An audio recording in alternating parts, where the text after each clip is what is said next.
Hi guys, എല്ലാവർക്കും safe ഹൗസിൻ്റെ പുതിയൊരു എപ്പിസോഡിലേക്ക് സ്വാഗതം. അപ്പോൾ നമ്മൾ കുറേ നാളുകൾക്ക് ശേഷമാണ് ഒരു എപ്പിസോഡ് ചെയ്യുന്നത്. അപ്പോൾ ഒന്ന് രണ്ട് കാര്യങ്ങളുണ്ട്. നമുക്കൊരു ഫാമിലിയിൽ ഒരു ചെറിയ ആക്സിഡൻറ്റ് കാര്യങ്ങളൊക്കെ ഉണ്ടായിരുന്നു. എനിക്കല്ല. അപ്പോൾ ആൾ ഓക്കെ ആയിട്ടിരിക്കുന്നു. അപ്പോൾ അതിൻ്റേതായിട്ട് കുറച്ച് കാലങ്ങൾ നമ്മൾ സ്കിപ്പ് ചെയ്യേണ്ടി വന്നു. പിന്നെ എനിക്ക് ജോലിയുടെ ഭാഗമായിട്ട് കർണാടകയിൽ ഒരു 1.5 മാസത്തോളം അവിടെ താമസിക്കേണ്ടതായിട്ട് വന്നു. അങ്ങനെ കുറേ ഗ്യാപ്പുകൾ നമുക്കുണ്ടായി. അപ്പോൾ ആ ഗ്യാപ്പുകൾ ഫില്ല് ചെയ്യാൻ പാകത്തിന് കുറച്ച് കാര്യങ്ങളാണ് ഇന്ന് സേഫ് ഹൗസിൽ നമ്മൾ ഇൻട്രൊഡ്യൂസ് ചെയ്യാനായിട്ട് പോകുന്നത്. അപ്പോൾ ശരിക്കും പറഞ്ഞാൽ ഞാൻ തിരിച്ചു വരുന്നത് ഡിസംബർ 31 തിരിച്ചെത്തുന്നത്. അപ്പോൾ ജാനുവരി 1, 2019 നമ്മൾ സേഫ് ഹൗസ് ലോഫ്റ്റിലേക്ക് നമ്മൾ വീണ്ടും എത്തുന്നത്. അപ്പോൾ പോകുന്നതിന് മുമ്പ് തന്നെ ഞാൻ കുറച്ച് റീഅറേഞ്ച്മെൻറ്റ്സ് ചെയ്തിരുന്നു. കാരണം ഞാനിവിടെ ഉണ്ടാവില്ല, ബ്രദർ കൂടി ഇവിടെ ഉണ്ടായിരുന്നില്ല. അപ്പോൾ മറ്റൊരാളെ ഏൽപ്പിച്ചിട്ടാണ് നമ്മൾ പോയത്. അപ്പോൾ ഞാൻ കുറച്ച് അറേഞ്ച്മെൻറ്റ്സ് ചെയ്തു. അപ്പോൾ എനിക്ക് തോന്നി ആ റീഅറേഞ്ച്മെൻറ്റ്സ് ആദ്യമായിട്ട് നമുക്ക് ഇൻട്രൊഡ്യൂസ് ചെയ്യാം. അതിനുശേഷം എനിക്ക് കുറച്ചുകൂടെ കാര്യങ്ങൾ ചെയ്യണമെന്നുണ്ട്. അപ്പോൾ നിങ്ങളുടെ കൂടി സജഷൻസ് എനിക്കറിയണം. നമുക്ക് ഇത്തിരി മാസമാക്കാം. അപ്പോൾ ആ മാസമാക്കാനായിട്ട് ഇനി എന്തെല്ലാം കാര്യങ്ങൾ നമുക്ക് ചെയ്യാൻ സാധിക്കും എന്നതിനെക്കുറിച്ചൊരു ഡിസ്കഷന് വേണ്ടിയിട്ടാണ് ഇന്നത്തെ ഈ എപ്പിസോഡ് നമ്മൾ എടുക്കുന്നത്. സോ ഞാൻ ഓൾറെഡി ചെയ്തിരിക്കുന്ന വ്യത്യാസങ്ങൾ, അഡീഷൻസും കാര്യങ്ങളും നമുക്ക് കാണാം. Okay, C. സോ വലിയ അഡീഷൻസ് ഒന്നും പറയാനാവില്ല. നമുക്കിവിടെ കേജ് ഉണ്ടായിരുന്നു. കേജിന് താഴെ ഉണ്ടായിരുന്ന റാക്ക് ഫുള്ള് മാറ്റി ഇവിടെ ഓപ്പോസിറ്റ് സൈഡിൽ മൂന്നെണ്ണമായിട്ട് മേളിൽ വെച്ചിട്ട് ഓരോ പേഴ്സിനെ അവിടെ ഇട്ടു. അപ്പോൾ ആക്ച്വലി നമുക്കുണ്ടായിരുന്ന പേഴ്സിൽ കുറേ എണ്ണത്തിനെ നമ്മൾ ഇവിടുന്ന് മാറ്റി. കാരണം ഇവിടെ ഇല്ലാത്തത് കാരണം നമുക്കറിയാത്ത ഇതിനെക്കുറിച്ച്, നമ്മുടെ പ്രാവുകളെക്കുറിച്ച് അറിയില്ലാത്ത ഒരാൾ വന്നു കഴിഞ്ഞിട്ടുണ്ടെങ്കിൽ ഒറ്റയടിക്ക് ഇവരെ മാനേജ് ചെയ്യുന്നത് എളുപ്പമല്ല. അപ്പം അങ്ങനൊരു സിറ്റുവേഷൻ ഉള്ള കാരണം ശരിക്കും പറഞ്ഞാൽ കുറേ പ്രാവുകൾ മാറ്റേണ്ട വന്നു.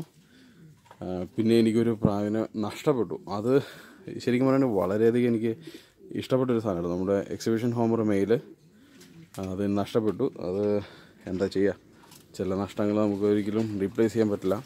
പിന്നെ കേജസ് ഞാൻ കുറച്ച് വാങ്ങി. കേജസ് വാങ്ങിയെന്ന് പറയുന്നത് പെർ കേജിന് വളരെയധികം റേറ്റ് കുറച്ചാണ് കിട്ടിയത്. ഇപ്പം നമുക്ക് ഈ പറയുന്ന ഷോപ്പിൽ ചോദിക്കുകയാണെന്നുണ്ടെങ്കിൽ ഒരെണ്ണത്തിന് 1200 രൂപ സംതിങ് വരും. പക്ഷെ നമുക്ക് കിട്ടിയത് അതിൻ്റെ ഒരു 60% പ്രൈസിനാണ് നമുക്ക് കിട്ടിയത്. ഓക്കെ, സോ അങ്ങനെ കിട്ടിയ കാരണം ഒരു 5-8 കേജസ് അങ്ങനെ വാങ്ങി. നമുക്കിവിടെ ഉണ്ടായിരുന്ന കേജസും മറ്റേ പ്ലാറ്റ്ഫോം കാര്യങ്ങളെല്ലാം മാറ്റി ആ കേജസ് എല്ലാം കൂടെ നിരക്കി നമ്മൾ വെച്ചു. ബാക്കി പ്രാവുകളെ ഓൾമോസ്റ്റ് നമുക്ക് ബാക്കി വന്ന എല്ലാ പേജൻസിനും നമ്മൾ ഇപ്പോൾ ശരിക്കും പറഞ്ഞാൽ കേജസിലാണ് ആക്കിയിരിക്കുന്നത്. അപ്പോൾ എഗ്ഗിടാനുള്ള ഒരു സിറ്റുവേഷൻ നമ്മൾ മാറ്റിയിട്ടുണ്ടായിരുന്നു.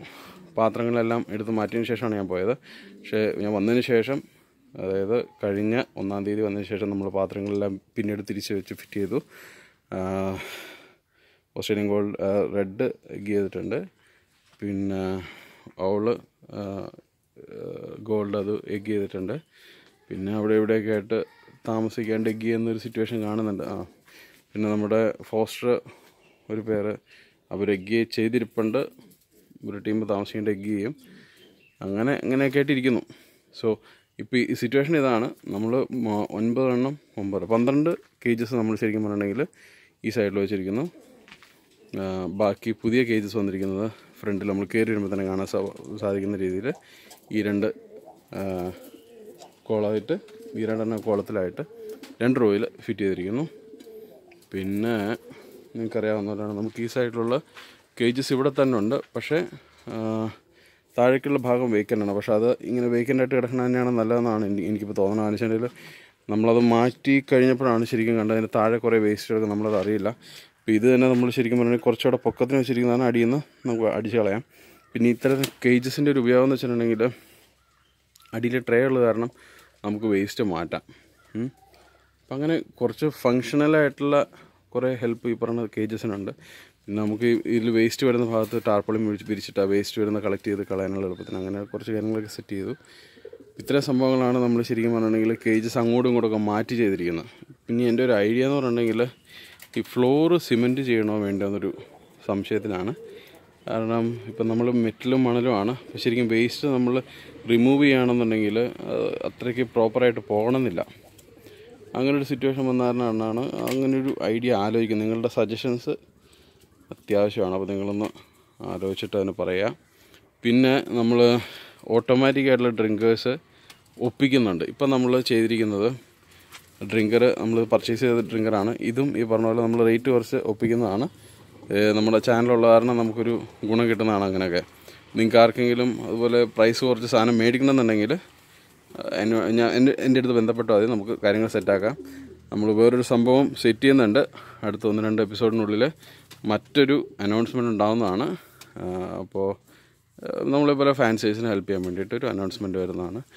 അപ്പോൾ അത് ഒരു സർപ്രൈസായിട്ട് അങ്ങനെ ഇരിക്കട്ടെ. ഓക്കെ, സോ ഇതുപോലത്തെ ഡ്രിങ്കേഴ്സ് ഫിറ്റ് ചെയ്തിട്ടുണ്ട്. പക്ഷേ ഇതല്ല, പക്ക ഓട്ടോമാറ്റിക്കായിട്ടുള്ള ഡ്രിങ്കേഴ്സ്. അത് നമ്മൾ ഓർഡർ ചെയ്യാനായിട്ട് ഇങ്ങനെ വിളിച്ച് ഞാൻ സംസാരിച്ചിട്ടുണ്ട്. അപ്പോൾ അവർ പറഞ്ഞാൽ നെക്സ്റ്റ് മന്ത് ഡെലിവറി ചെയ്യാമെന്നാണ് പറഞ്ഞേക്കണേ. അപ്പോൾ അത് വളരെ സർപ്രൈസാണ്. അതുപോലെ തന്നെ വളരെ ഹെൽപ്ഫുള്ളായിരിക്കും. കാരണം നമ്മൾ പ്ലാൻ ചെയ്തൊരു ഓട്ടോമാറ്റിക് ഡ്രിങ്കർ ഉണ്ടായിരുന്നു നമ്മൾ സ്വയം ചെയ്യാനായിട്ട്. പക്ഷേ അത് ഫെയിലറേ ആയിപ്പോയി. അപ്പോൾ അതൊക്കെ ഞാൻ റിമൂവ് ചെയ്തു കേട്ടോ. ആ സംഭവങ്ങൾ നമ്മൾ ഫുള്ള് റിമൂവ് ചെയ്തു. കുറച്ചുകൂടെ ഒരു ഓപ്പണിംഗ് ആയിട്ട് നല്ല രസമായിട്ട് കാണട്ടെ എന്ന് വിചാരിച്ചിട്ട് അതിന് ശേഷമാണ് ഈ പറയുന്ന ഡ്രിങ്കേഴ്സ് സെറ്റ് ചെയ്തത്. ഞാൻ പോകുന്നതിന് മുമ്പ് തന്നെ. കാരണം അതല്ലെങ്കിൽ ഈ വരുന്ന ആൾക്ക് അതല്ലെങ്കിൽ എല്ലാത്തിനും നമുക്കാണ് കറക്റ്റ് അറിയാവുള്ളൂ ഒഴിച്ച് മാറ്റി കൊണ്ടു നടക്കാനായിട്ടേ. അങ്ങനൊരു സിറ്റുവേഷൻ ആയത് കാരണം അത് മാറ്റി. അപ്പോൾ പുതിയൊരു സംഭവം അവിടെ വരുന്നുണ്ട്. അത്രയാണ് പറയാൻ ഉദ്ദേശിച്ചത്. അപ്പം മേ ബി നമുക്കൊരു റോയും കൂടെ മുകളിലേക്ക് വെക്കായിരിക്കും. പക്ഷെ എന്നാൽ കൂടിയും എൻ്റെ ഒരു ദുരുദ്ദേശം നിലമൊന്ന് സിമെൻറ്റ് ചെയ്താലോ എന്ന് ഒരാലോചനയുണ്ട്. വേറെ സൈഡ് വാളും കാര്യങ്ങളൊക്കെ ചെയ്താൽ കൊള്ളാമെന്നുണ്ട്. അപ്പോൾ റേറ്റ് കുറച്ച് കോസ്റ്റ് കുറച്ച് തന്നെ ചെയ്യാൻ പറ്റും എന്നുള്ളൊരു വിശ്വാസത്തിലാണ് ഇരിക്കണേ. നമുക്ക് നോക്കാം. അപ്പോൾ നിങ്ങളുടേതായിട്ടുള്ള സജഷൻസ് നിങ്ങൾക്കറിയാം. Safe house first to last നിങ്ങൾക്കറിയാം എന്തൊക്കെ കാര്യങ്ങളിവിടെ നടന്നിട്ടുണ്ട്, നടക്കാൻ സാധ്യതയുണ്ട്, സ്റ്റൈൽ എങ്ങനെയായിരിക്കും എന്നൊക്കെ. അപ്പോൾ നിങ്ങളുടേതായിട്ടുള്ള സജഷൻസ് എത്രയും പെട്ടെന്ന് അറിയിക്കുക. നമുക്കതെല്ലാം കൂടെ ഉൾക്കൊള്ളിച്ച് ഇത്തിരി ഒരു ഞെരുപ്പായിട്ട് നമുക്ക് കാര്യങ്ങൾ കൊണ്ടു നടക്കാൻ പറ്റുമെന്ന് നമുക്ക് നോക്കാം. ഓക്കെ, സോ നമുക്കിന്നത്തെ എപ്പിസോഡ് ഇവിടെ വൈൻഡപ്പ് ചെയ്യാം. സാരമില്ല, നെക്സ്റ്റ് എപ്പിസോഡ് വരുന്നുണ്ട്. കാരണം ഇതിനിടയ്ക്ക് നമ്മൾ കുറച്ച് ആൾക്കാരെ കളക്ട് ചെയ്തിരുന്നു. സ്വല്പം ഇൻട്രസ്റ്റിംഗ് ക്യാരക്ടറുള്ള ഒന്ന് രണ്ടല്ല കുറച്ച് പേഴ്സ് ഉണ്ട്. സോ അവരെ പരിചയപ്പെടുത്തുന്നതിനായിട്ട് നെക്സ്റ്റ് എപ്പിസോഡിൽ നിങ്ങൾ കാത്തിരിക്കുക. ഇതുവരെ ഞാൻ കളക്ട് ചെയ്തിരിക്കുന്ന ബേർഡ്സിൽ എന്നെ ഏറ്റവും കൂടുതൽ എക്സൈറ്റ് ചെയ്തിരിക്കുന്ന ഒരു പെയറാണ് എനിക്ക് കിട്ടിയിട്ടുണ്ട്. അപ്പോൾ നിങ്ങൾ ഇന്നത്തെ വീഡിയോയിൽ അവർ കണ്ടിട്ടില്ല, എനിക്ക് 100% ഉറപ്പുണ്ട്. അപ്പോൾ നെക്സ്റ്റ് വീഡിയോയിൽ അവരെ ഞാൻ പരിചയപ്പെടുന്നതായിരിക്കും. Okay guys, then take care, by.